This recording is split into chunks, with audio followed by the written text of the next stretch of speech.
თანამედროვე გამოწვევები სამხრეთ კავკასიაში, შავ ზღვასა და ახლო აღმოსავლეთის რეგიონებში.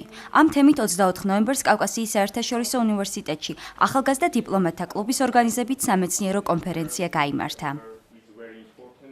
კონფერენცია სამხრეთ კავკასიის რეგიონებში არსებული მდგომარეობის გააზრებასა და პრობლემების გადაჭრას ემსახურებოდა. აღნიშნულ ღონისძიებას აზერბაიჯანის დელეგაციის წარმომადგენლებიც ესწრებოდნენ. ჩვენ გავაფორმეთ ურთიერთთანამშრომლობისა და პარტნიორობის მემორანდუმი კავკასიის საერთაშორისო უნივერსიტეტთან და პირველი პროექტი განახორციელეთ, რომელიც იყო სამეცნიერო კონფერენცია.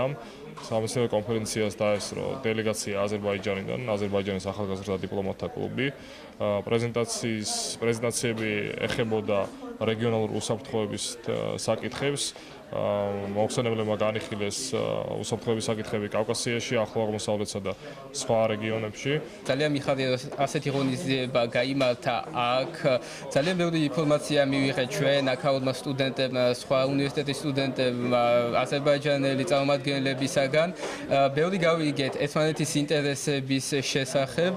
და ძალიან ინფორმატიული იყო ყველასთვის ეს შეხვედრა და იმედი მაქვს, რომ მომავალშიც ასეთი შეხვედრები გაიმართება. შეხვედრის დასასრულს პროექტის მხარდამჭერმა English Language Learning ცენტრმა საუკეთესო მომხსენებელი ოთო გაბუნია დააჯილდოვა.